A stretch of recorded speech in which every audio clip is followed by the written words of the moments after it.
In a world where strange illnesses suddenly show up in children, diseases which never existed now top the chart. Neurovirus. He has ADHD. Kawasaki disease, pediatric multi-system inflammatory syndrome. Tonight here, we hear from the family of an 8-year-old boy who went into cardiac arrest. Some new findings on autism. Many have been deceived into believing that the causes are unknown. We don't know what causes autism.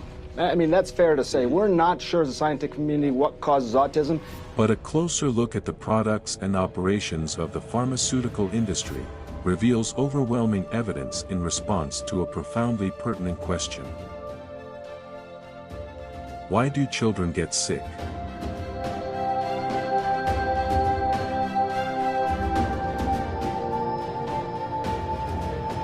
The advent of sickness dates back to the fall of man in the Garden of Eden, when Adam committed treason and was cursed.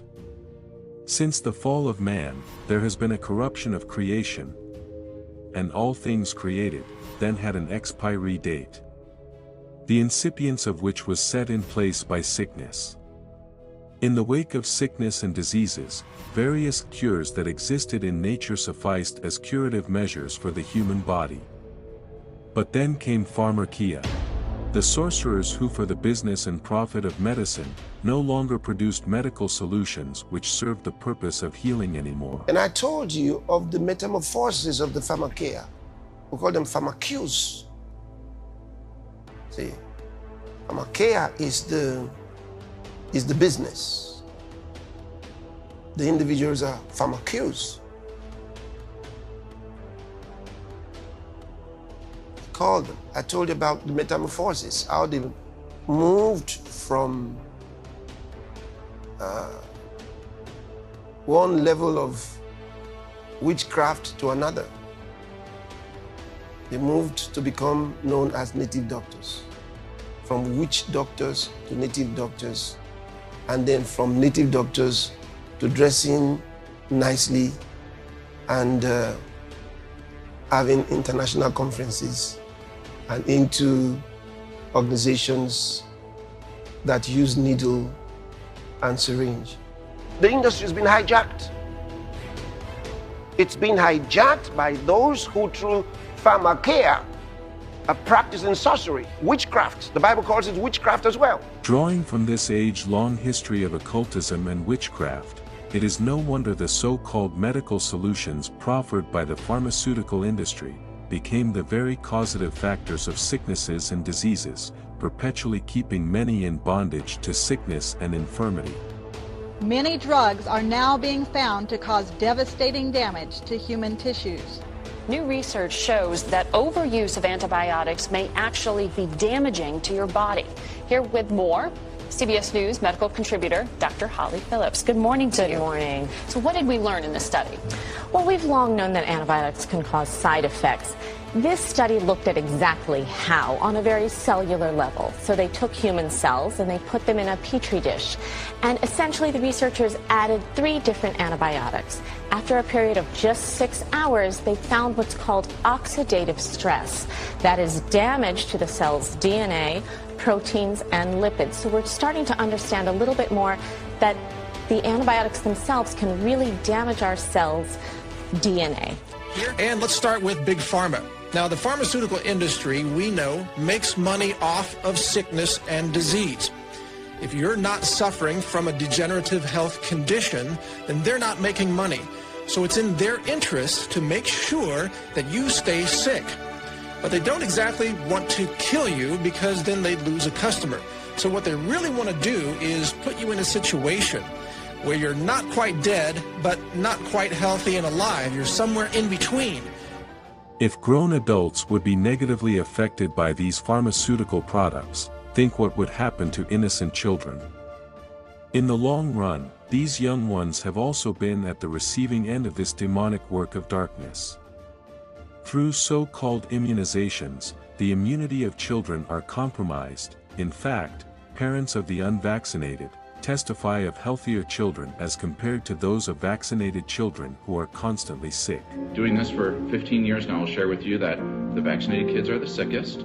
The partially vaccinated kids are not as sick, and the unvaccinated kids are the healthiest. I don't worry about measles. I don't worry about polio. I don't worry about these things with her because she has a strong immune system. I worry about it with my son, who is fully vaccinated, because he would not be able to survive any of that, even though he was vaccinated for it.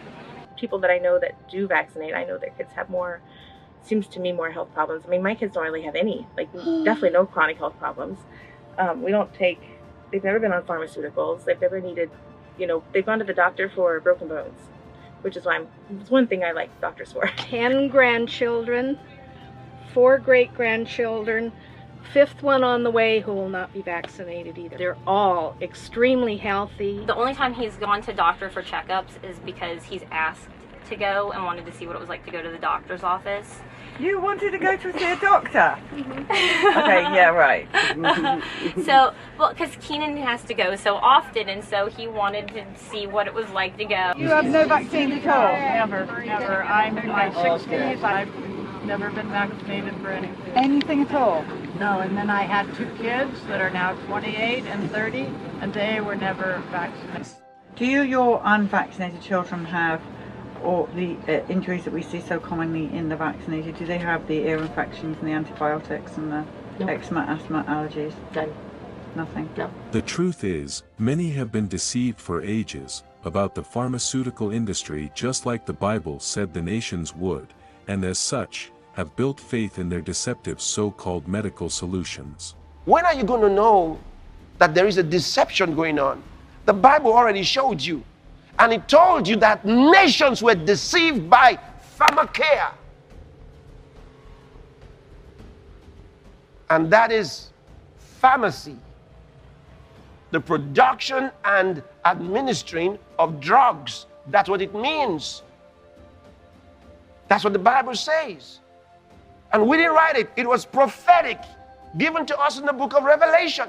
Working through unwittingly ignorant professionals, this deception is perpetrated. Sadly, millions of children and young people have been grossly affected by the sorcerous schemes of the pharmaceutical industry. Drugs medicate the mind and facilitate mind control. The Nazis followed a similar strategy for controlling the people. The totalitarian dictator knows that drugs can be his helpers.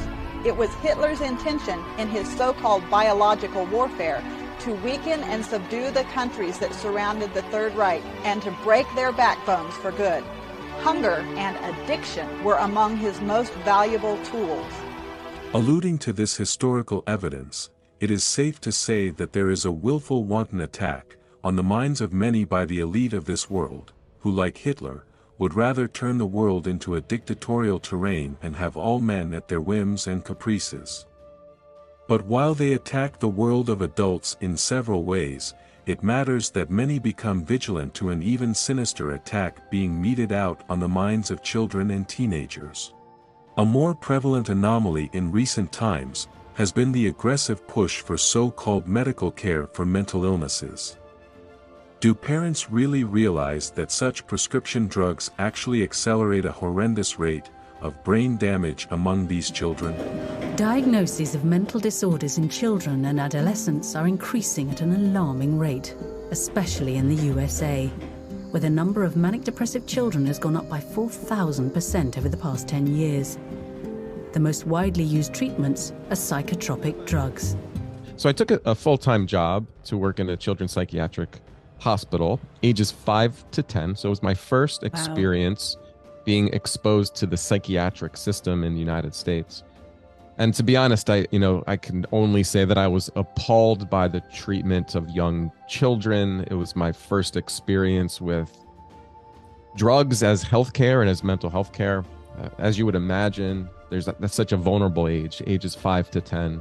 And what I saw was the oversimplification of very complex problems and kids being drugged.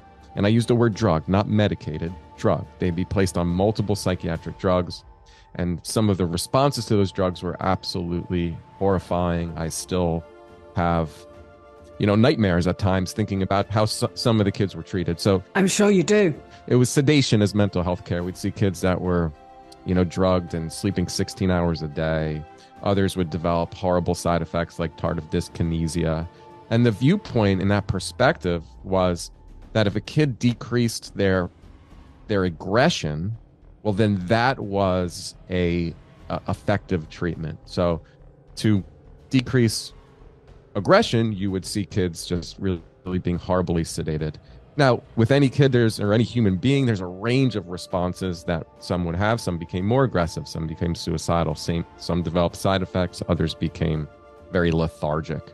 He has ADHD, and the fix is to put him on powerful amphetamines that are illegal in other countries. Adderall's amphetamine and dextroamphetamine. So basically amphetamine and more amphetamine, right? More bioavailable amphetamine. So we're basically feeding our kids the things that are the most illegal, most addictive, and most damaging to the brain. That's part one. Part two is the neurotransmitter imbalances this creates monsters out of our children. They're now completely neutral, and it basically removes their emotional connection. And if nothing else, it removes the love and tenderness that our kids can have. Plus, their motivation is then connected directly to this amphetamine. It's damaging nerve cells. Their brains get poisoned, they get diabetes, they get heart disease, they get neurological disorders. I wish you were exaggerating. These kids who start with ADHD, we got studies from the 70s where we follow these people into their 40s and 50s. They become career mental patients, and they have more criminality, they have more of everything bad, more obesity. And the reason isn't even anymore the ADHD diagnosis, because now they're bipolar or schizophrenic or psychotic or some other trash can diagnosis by my colleagues. What it is they lose their sense of personal control over their lives. They now think that tinkering with drugs is the answer. So they also use a lot more street drugs. We ruin lives by telling kids they can't control themselves and you need the drugs. And they are the easiest kids to help if you have reasonable parents. ADD refers to attention deficit disorder, while ADHD refers to attention deficit hyperactivity disorder, a complete misconstrual and over-exaggeration of simple behavioral traits of little children and young people who are simply energetic. More often than not, the diagnosis of these conditions have proven to be the entry strategy deployed by the pharmaceutical industry working through psychiatrists for the administering of utterly unnecessary and severely harmful psychotic medication. When these children get diagnosed with these conditions and are placed on these heavy psychotic drugs, the inevitable results are a downward spiral in their health and a perpetual dependence on these pharmaceutical drugs for life. It's a story we've been following for almost 20 years. And right now, the debate over drugs and young children is hotter than ever. Not heroin or cannabis, but prescription drugs. The kind used to control troubled youngsters with problems like ADHD. They say that you're impulsive, which means that you do things often without thinking. Yep, very often. Very often. Child to teenager to adult, Laith Day has been part of an enormous social experiment. Oh, that's not enough! Out of control children who were about to be pacified by pills. Back then it was controversial giving a child even one tablet a day, and it was thought by their teens they'd be off the drugs. Well, Laith is now 22 and still taking them. The Ritalin generation is growing up, but not out of the habit. This is what they're pumping into kids in order to treat ADD or ADHD. They know that if they can get your kid on these drugs at a young age, they're more likely to get dependent on them, of course. And the earlier they can do it, the more likely that they'll eventually need a higher dose. That means more money for Big Pharma, of course. Why is it that parents continue to do this? Well, I think it's kind of forced on them to a certain extent. One is they're not informed, and they think that the only alternative is when the school counselor calls and says, your child has too much energy. Your child is quote unquote disruptive because they're asking too many questions. They're questioning authority. They're If they're not out playing, they're fidgeting and doing all the things that kids do as their bodies are developing, as their neurochemical balances are coming into play. So what's happening as a direct result of that is we've got basically Purdue Pharma Part 2. So we've just shifted it from the painkillers, which are still, as you mentioned, hugely prevalent in society, killing people by the day. My own wife was a byproduct of that. She became addicted to OxyContin and committed suicide on the drug 10 years later. So what we don't understand, or what many adults don't understand, because they don't have time to become research scientists in their spare time, is the neurotoxicity that's happening as a direct result of Adderall. It leads to destruction of brain cells, and it damages what are called nerve terminals, the way that nerves connect. This creates long-term permanent damage that's very difficult to reverse at best. You say, Pastor Chris, but why would they do this to children? Oh, it's very simple. Read your Bible. They are raising for themselves a militia that they hope to unleash on others at the right time. 8 out of the 13 school shooters around the country, 8 of them were taking prescription psychotropic drugs. Now, you try to explain that these drugs don't create alterations in people's brains, making them capable of the unspeakable. People who were not suicidal before I put them on the drug, who very clearly became agitated, sleepless, restlessness, and completely preoccupied with suicidal thoughts. And when I took them off the drug, it went away. It was out of character. At Fox News, we found the Badscard story with antidepressants compelling, so we investigated further. We found a disturbing number of recent school shooters were either on medication or were experiencing withdrawal.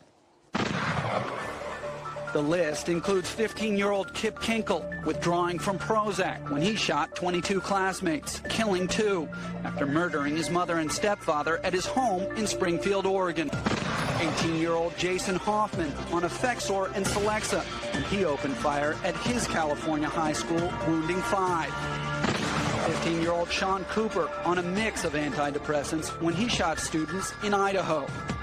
15-year-old TJ Solomon also on a mix of antidepressants when he aimed his shotgun at classmates in Conyers, Georgia, wounding 6. And 17-year-old Eric Harris on Luvox when he and partner Dylan Klebold killed 12 classmates and a teacher in the bloodiest school massacre yet, Columbine. You say to me, Pastor Chris, I asked my doctor about it, and my doctor said it was fine. Your doctor said it was fine. Can I tell you a little bit about doctors? Let me explain something to you about doctors so you understand.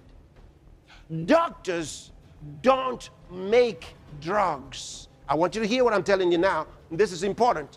Doctors don't make drugs. Doctors treat people, they try to cure, but they don't make the drugs or the equipment that they use. They don't fabricate the equipment, and they don't make the drugs that they use. They follow the instructions because they want to keep their job, and so they follow what the regulators tell them and what the pharmaceutical industry tells them, period. They don't make the drugs. Well, doctor, what is doctor? Doctor is derived from the Latin docere, which means to propagandize, which means to instruct. It has nothing to do with healing. And that's on purpose, that name, that process. They know that they're not healing you. Oftentimes when we go to the doctor's office or to a hospital, we put our trust, most of all our lives, in the hands of the staff there. But are we putting too much faith in them? Medical experts now say an estimated 200,000 Americans die each and every year from medical mistakes. By the time a drug's approved and it hits the general population, we don't know even 50% of the side effects that are involved with that drug. He's trained as a professional to listen to other professionals. He depends on them being accurate. He hopes they are, he expects them to be, and they might not be. In extending the permeation of this evil work, the food industry has been unmasked as willful culprits in the grand scheme of things, as poisonous ingredients are being packaged into food, served to young children. The food a baby eats is so critical for development, and this national investigation found 95% of baby foods tested contain toxic chemicals, specifically heavy metals that can damage a baby's brain. An organization called Healthy Babies, Bright Futures is behind this research. The group tested 168 baby foods from major manufacturers in the United States. They found 95% contained lead, 73% arsenic, 75% cadmium, and 32% mercury. The research found the most toxic products were rice-based food items, sweet potatoes, and fruit juices. 2 years ago, the I-Team traveled to a lab in Colorado and interviewed a company testing 700 baby food products for toxins. And researchers told us back then that 35% of formula samples tested positive for some level of lead. Now, in this latest study, it does acknowledge that these metals are naturally occurring in soil and water. So if you're wondering what is safe for your baby to eat, researchers did give safer alternatives in this study, foods like frozen bananas or drinks like milk or water. A spokesperson for the FDA told me also that it actively monitors the levels of arsenic, lead, and more in foods, and that this study underscores its work in this field. Heavy metals in baby food. This is a new study that just came out, and it's really grabbing some headlines. This is from Consumer Reports. This is a headline: Baby food and heavy metals, what parents should do now. The alarmingly high levels have been found in many big brands. This is the U.S. House of Representatives.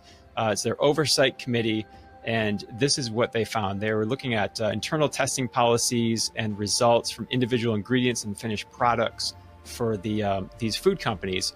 And they write, 4 of the companies, Nurture, Beechnut, Hain, and Gerber, responded to the subcommittee's request. Walmart, Campbell, and Sprout Organic Foods refused to cooperate with the subcommittee's investigation. It goes on to say, according to internal company documents and test results obtained by the subcommittee, commercial baby foods are tainted with significant levels of toxic heavy metals, including arsenic, lead, cadmium, and mercury. Now, currently, there's no federal standard for these. The FDA relies on industry to regulate itself. It's a story we hear over and over, and it constantly fails. They fail to regulate themselves. Everybody, please listen. Like, I'm so mad, I'm on the verge of tears. I have been giving my son, my youngest, my 9-month-old, this whole wheat Gerber food. Now, I'm kind of late on this video. My friend sent me a video about this stuff. I still had some of this left. So what I did was I put it in a sandwich bag right here. And on the video, it said there is metal in this stuff. I have a real magnet. This is I have 2. They stick it together. I swear to God, no lie. 2 of these. Hold on, let me flip the camera. This is a magnet. They stick it together. No lie. This is the Gerber whole wheat. I'm pissed.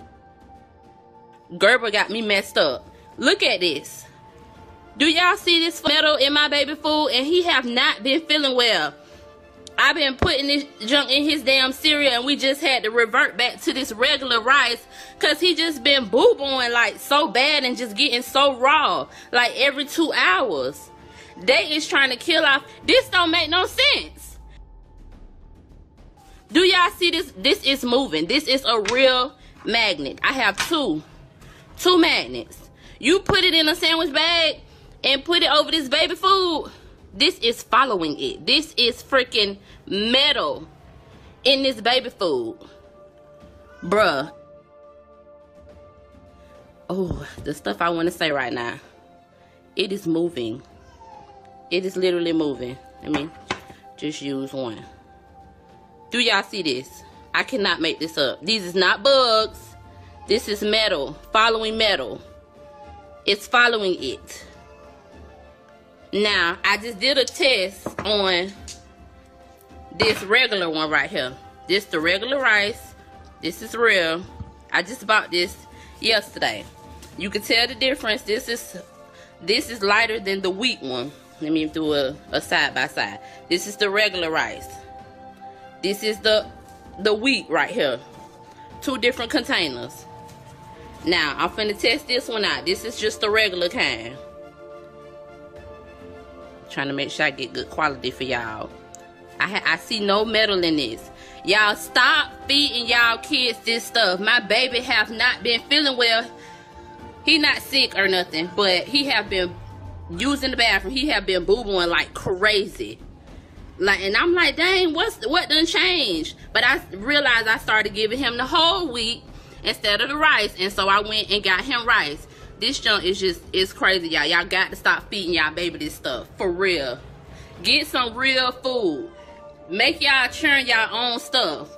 No human being should be eating processed Franken foods. Your baby should be breastfed, and then as they're weaning off the breast, you buy whole fresh fruits and vegetables and you make baby food with it. And we have plenty of devices that you can use to make your own baby food. We have to stop being lazy. This is the health of our children. And we are living in a time where our children are more overweight and sicker than ever before. So while the food and pharmaceutical industries are actively out to poison and damage the health of innocent children and young people, necessity is laid upon God's people to be fiercely vigilant in the fight to protect these young ones.